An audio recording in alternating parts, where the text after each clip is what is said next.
Yum, yum! Hey everybody, welcome back to another episode of Modo with Ellery, and in this episode, we're going to be looking at sculpting. Now, a couple of disclaimers as we get started here. This isn't a sculpting tutorial per se. I'm not going to be talking about, how to sculpt the best, character faces or anything like that. We are going to be looking at some sculpting techniques, but we are mostly going to be looking at how to optimize your sculpting workflow inside of Modo to better take advantage of the sculpting that it does offer. And then the second disclaimer is if you're coming and expecting, the sculpting engine inside of Modo to be ZBrush, you're going to be disappointed.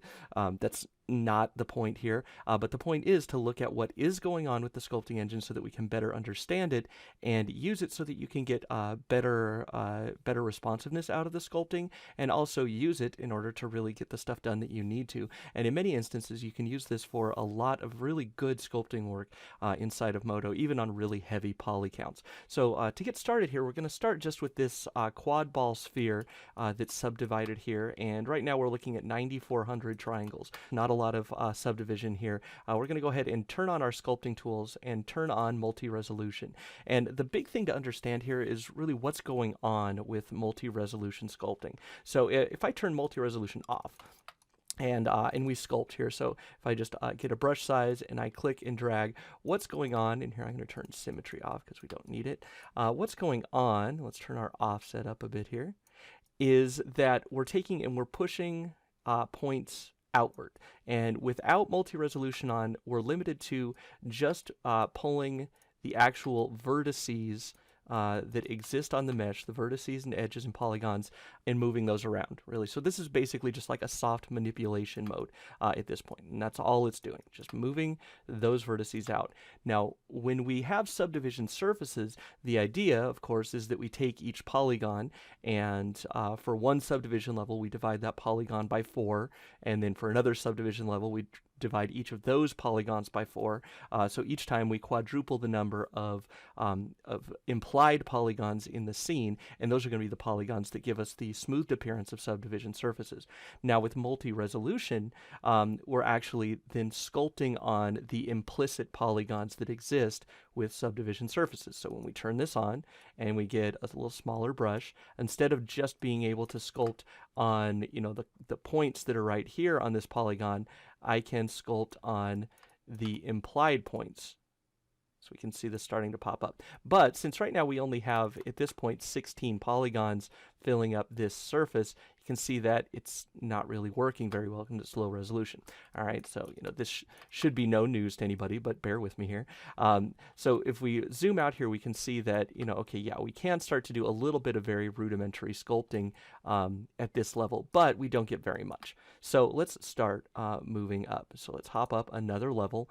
So now each of our polygons, instead of having 16, now has 64 polygons inside of it. So we get a finer level of sculpting ability, but we're looking at 40,000 polygons. Okay, let's continue and let's move up here another 2 levels to level 5, which now we're going to be looking at over 500,000 polygons, so 600,000 polygons. And at this level, we can start to come in and actually make some fairly fine-tuned sculpting, right? Now, here's one thing to keep in mind.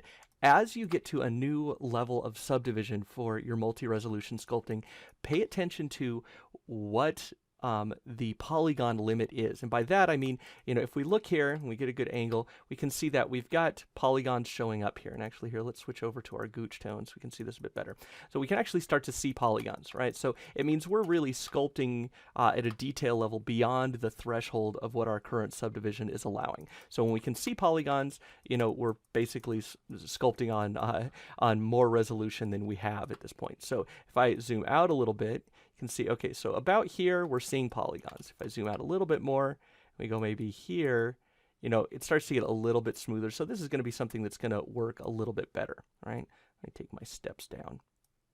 There we go. So pay attention as you begin to increase your levels to the amount of detail that you actually have available. And so we can see what's going on here. I'm going to turn on my GL meter. GL meter typed in down here, if you didn't know, will give you your current frames per second. So just manipulating, you know, I get extremely high frame rates here. This is not a big deal. It's not hard to just manipulate the viewport. But as we start to sculpt is where we should see a hit if there's going to be one. And right now I'm hanging around 40, 50, sometimes up to 60 frames per second. Okay, so that's not a problem. And we're on 600,000 polygons. Now, just so we can kind of continue this discussion here, let's look now and back down a couple of levels. So I'm backing down to level 3 now. And you can see that we still see the idea of some of these details, but the details themselves are largely washed out. Let's go one more level down. Now, when we go down to level 2, you can see that while the details are there, they really, there's nothing you can really see about the details. You just see that there is some sculpting that's gone on there. So this is important because if we're working at a lower subdivision level, we can still edit the mesh underneath, but what's going to happen is it's only going to affect the mesh at the subdivision level that we're currently on, and it's going to retain any of the higher polygon details that exist at other levels. It's going to keep those so that when we step back up, they're still going to exist, but they're going to be deformed by what's going on in the lower subdivision levels. So as you begin to add subdivision levels, it's important to add them as you need them. You know, if you take, and we'll see here, we're going to sculpt on the old man head here in a minute, but if you take your sculpting and you immediately jump up to, you know, level 8 and you're looking at 30 million polygons, if you manage things right, you can go in at that level and you can sculpt fairly well. But if you want to go out and make larger form changes and you back down to level 2 or level 3 or even level 4, you're going to notice something is going to happen here. So like, for example, let's go in here. I'm just going to go to a clean side of this sphere here, and I'm going to zoom in a bit. And in this case, I'm going to use just kind of a noise brush, and so we just get a little bit more lumpiness out of this because I just want to add in some kind of random detail here so we can have stuff that's recognizable. Okay, so we've got all this in there. We're above the detail level that we would want to go here on level 5, but we get the idea here. So now if I back down to level 2, now watch what happens here. So I'm going to take and I'm going to displace this entire section here. Actually, let's go to our move tool here. At lower subdivision levels, your move tool is going to be a really good one to use. So I'm going to pull this part out, and watch, as soon as I release the mouse button, there is like a split second delay that then the mesh clicks in. Now our highest subdivision level is not that high at this point, so the click is not a real big one. All right, but as you continue adding more and more levels of subdivision, when you back off on your subdivision levels, between each stroke that you make, because it has to take into account the detail that exists in higher levels, it's going to cause a lag or a delay between each individual stroke. So keep that in mind and build up, you have to build up your levels of detail in a layered fashion and really kind of do your best to adhere to that, because otherwise the sculpting performance is going to get really laggy. And that's one of the things that will give you some real details. Okay, let's actually click up here another level. This is going to put us at 2.4 million polygons, and let's go up one more level. All right, so now we're going to be at close to 10 million polygons. Now, the other thing to remember here is that you should be trying to sculpt at the level that suits your current level of polygonal detail, right? So if I zoom in here right now, and let's get image ink on, and I'm just going to pick, let's do these scales here. All right, so I'm at a fairly high subdivision level right now, and I'm going to turn on image ink. Let's move this off to the side here. And I'm just going to sculpt right in here, and we'll give it a second because it always takes a second on the initial click. Oops, I'm still on my move tool. Hold on a second here. Let's go back to the push tool. It's always going to take a second here at your initial click on a new subdivision level to be able to define it. So just something to keep in mind here. And it looks like we're getting really faceted, but that's okay. So this is actually not giving us a really good representation with this image here. So what I'm going to do is I'm going to turn off my image ink, and let's just zoom in here so you can kind of see the level of detail that we actually have. So, oh no, I guess it is about the right level of detail. I was subdivided less than I thought I was. So here, let's zoom out here. So we can sit here and we can sculpt on this, and we can start to get fairly good levels of detail. And keep an eye on my frames per second as I'm sculpting here. You know, it's hanging in really high numbers, even though I've got a 10 million polygon mesh. But notice that I'm sculpting on a fairly small area of this. Now, I could come out here and I could sculpt on this part too. But as I zoom out and try to affect more and more polygons, you can see that was a pretty small swath of area that I was working on here. If I come out here and try to affect a large chunk of this mesh that would be better suited at a lower subdivision level, notice what happens to my frames per second. Now we're down to under 10. Okay. Now if I come out here and we go even higher, you know, say I want to make a large, really large scale change here, we're going to be looking at 2 frames per second, something like that, and it's not going to work very well, right? So what I am going to do here is, now if we take this exact idea here, and there's my brush size, and I jump down to level 3, now watch. My actual sculpting here, and once it kicks in, is going to be at a very high level. You know, we're still coming in 40, 50, sometimes it'll drop to 20, but you get the idea. So, you know, nice, good quality frame rate. As soon as I let go of the mouse button though, notice that lag. That lag is getting more and more significant because I have higher and higher subdivision levels laying on top of it. Okay, so let's real quickly take this over and try to apply it to a real project here. So I've got the old man head here, and this is mostly the stock old man head with a couple of changes. He is changed now to Catmull Clark subdivisions. The eyes have been removed and placed in a new layer and actually been modified to look a little bit more like real eyes. So they look a little bit better. And he has the skin material from the episode where we talked about materials. So so he's got a little bit more than just the basic old man head. But if you don't have the file to work along with, you can always just load up the old man head from the stock content in Modo. But I would really recommend taking the eyes and putting them in a fresh mesh. Now the main reason for this is that as we increase the subdivision level, we look here, the eyes by themselves have 40,000 polygons, and the rest of the mesh is only another 100,000. So nearly a third of our mesh weight is going to be in the eyes if we leave them in and we keep subdividing up. So it's useless polygons because we're not going to end up sculpting on the eyeballs. If you want to sculpt on the eyeballs, you know, more power to you, but we're not going to do that in this case. Okay, so right now, let's start looking here. I'm going to pull up the Move tool, and I'm going to have my multi-resolution on. And at level 2, again, we're really good for doing kind of higher level stuff. So let's turn our symmetry on here, and let's turn him into an elf/Vulcan something. And at level 2,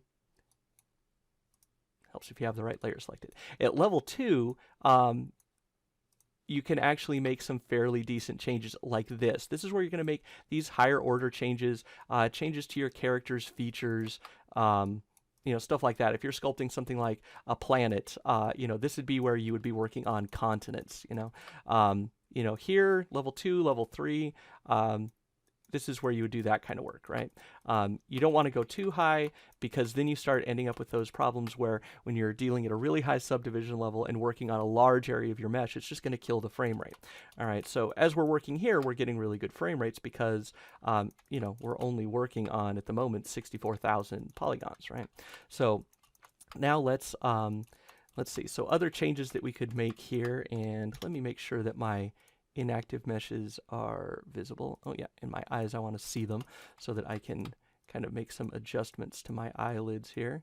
So you're going to get decent performance as you work in appropriate levels of subdivision. Is kind of one of the big takeaways that that I want to go with here. And I think this is something that's important to remember. Now with ZBrush, you know, obviously it's a totally different beast in the way that it works and the way the sculpting engine works. So you can expect different results. And that's why I said at the beginning, you know, if you come into this expecting Modo to be ZBrush, you know, you're going to be disappointed. But if you use the tools where they do have good speed, then you're going to be pretty happy here. So let's go ahead and turn subdivision off because I want to kind of edit the eyes separately here.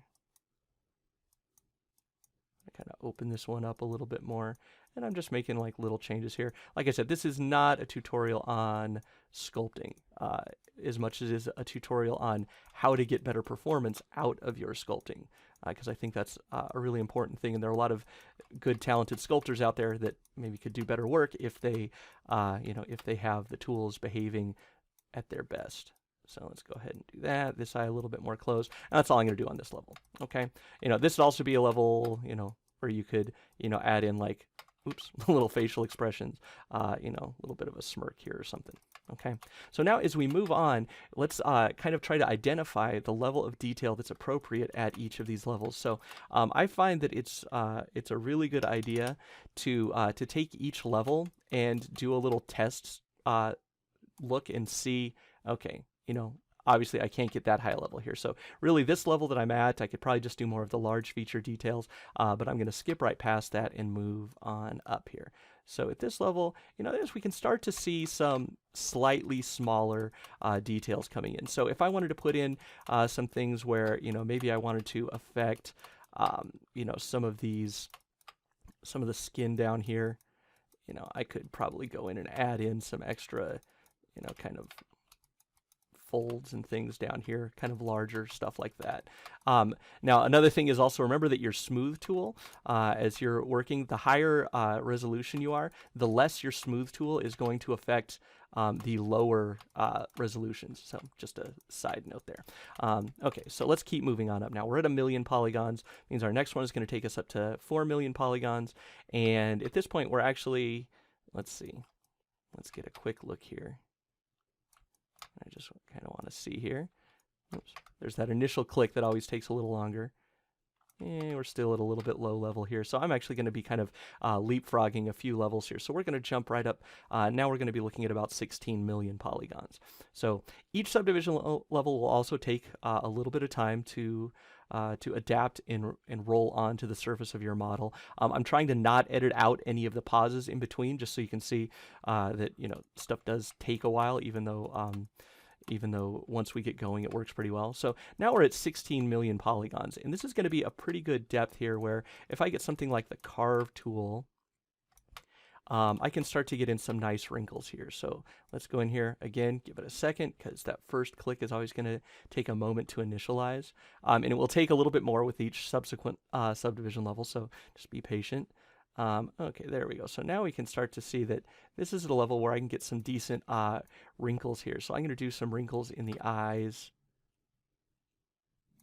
Okay, and there will be a slight delay also as you get to higher subdivision levels between each click. So it's going to take it a second to kind of optimize the mesh for what you've just done.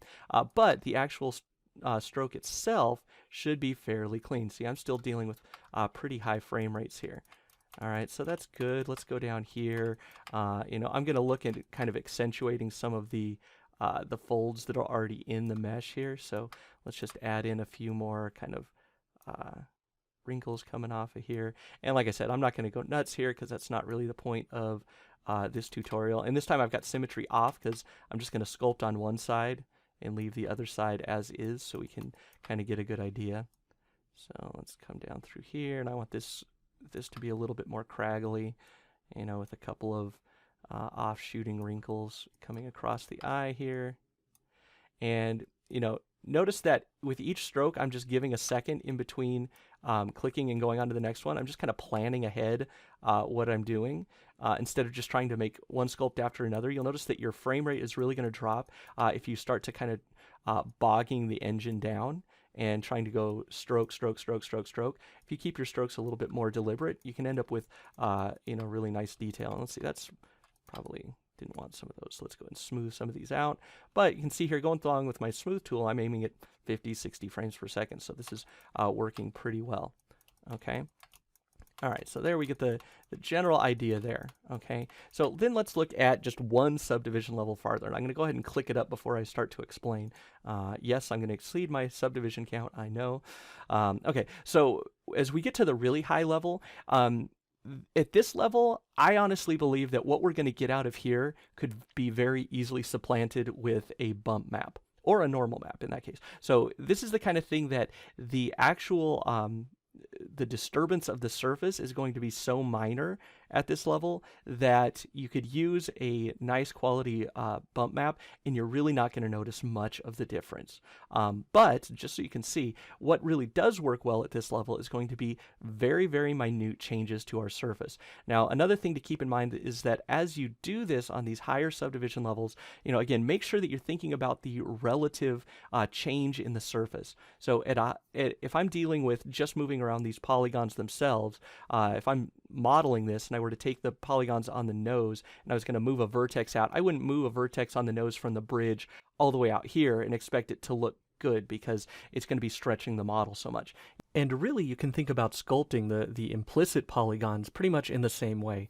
If you take any individual implied polygon, and those are going to be the ones that you're sculpting on, and you try to displace them a much greater degree away from the surface than the size of the actual polygon, then you're going to end up with some undesirable results. And it's important to remember this as you're sculpting between the different levels. Now, I actually had a hiccup in Hang here that it dumped a bunch of my recording while I was actually doing the sculpting at this level, so I don't have the recording of the sculpt, but we're going to skip ahead to where I do have some sculpting actually done on this character, and you can actually see the result of sculpting at this level.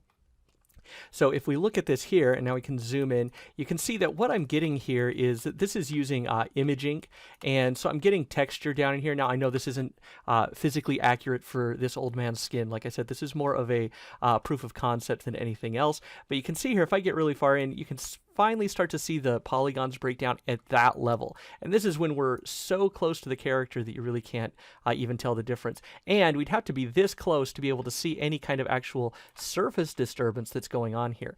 So in this way, really you're not going to be getting anything much better than a bump map or perhaps a displacement map, but really I don't even think a displacement map is going to be necessary in order to get this level of detail. Pardon, there are some little bits of stretching there, but just so you know, when I'm working on this without the recording on, which, like I said, crashed and dumped my video, when I was using just regular sculpt tools, so push, the smooth brush, the clay or the carve, scar tools, all those tools, I was getting somewhere around 15 frames per second when I was sculpting on this level of detail and sculpting the appropriate level of detail. So that's going to be things even smaller than some of these lines up by the eyes and these wrinkles. This is going to be things around the level of the work that's done here with the image ink. So working with image ink was a little bit slower. I was looking somewhere at around 5 frames per second, but you have to remember that with image ink, you're doing less detailed, precise work anyway. The idea is to let the image itself do a lot of the heavy lifting. So you're placing and adjusting the scale and the rotation of your image, and then you're just painting simple strokes that go through it to apply the texture onto it. Now, if you did want to actually sculpt at this level of detail using image ink, using your traditional sculpting tools or whatever, really this actually all sort of starts to bog down your render engine. So in my opinion, it's the best thing that if you want to be able to get this kind of a level and you want to do it this way with sculpting, you'd be better off taking it after the fact and then baking it down to a normal map using a much lower resolution version of your character. You could still have something subdied, but probably somewhere around a level 3, maybe a level 4 sculpt, which is going to be hundreds of thousands of polygons as opposed to millions or tens of millions. And you're going to get really in the end a very similar result, if not better. All right, so hopefully this is helpful to some of you who are working in sculpting and experiencing some frustration with the sculpting tools. I know that as I started to burrow down deeper into this, I was starting to find some of the strengths and relative limitations of the tool. Remember that as you move up and down levels, that is going to cause issues where you're going to get lag and slowdown as you begin to work on whatever the new level is, whether you're going to a higher resolution or if you're stepping back down. So this is at level 7 right now, and if I were to back down to, say level 3 or 4 to adjust the ears, I'm going to be able to sculpt with relative fluidity in the individual stroke. So I could take the ear and pull it down, but then it's going to have a lag, a very significant lag once you get to this level in between strokes where it's recalculating all of the higher order details to align with the changes that you've made at the lower order. So sculpt in layers, begin at the lower levels to be able to get the roughed out details that you want, and then increase the levels of detail as you need them in order to get the higher level. Now, once you get here to this level, I don't think that this is necessary. I think you would be much better off setting up some good textures, perhaps setting this up with some UDIMs so that you have multiple sections to deal with different parts of the object, and you have those at different resolutions, and then painting in bump maps is really going to give you a very similar end result. But in the end, you can take and do this and have relatively decent control if you work with the tools the way that they have their strengths. So if you like this video or videos like it, please feel free to like, follow, and subscribe. You can find me on Patreon at patreon.com/Ellery, where you can get downloadable versions of the videos as well as downloadable source files for all of the things included in this video. Or if you'd like to get this video or any other episode of Modo with Ellery a la carte, you can get those on Gumroad at gumroad.com/Ellery. Also, there are going to be some new things starting with this video, so do make sure that you check the links in the video description, as I have some special things for all of you guys. Thank you so much. I hope you enjoyed this. Now go make something cool, and I'll see you in the next one. Yum, yum!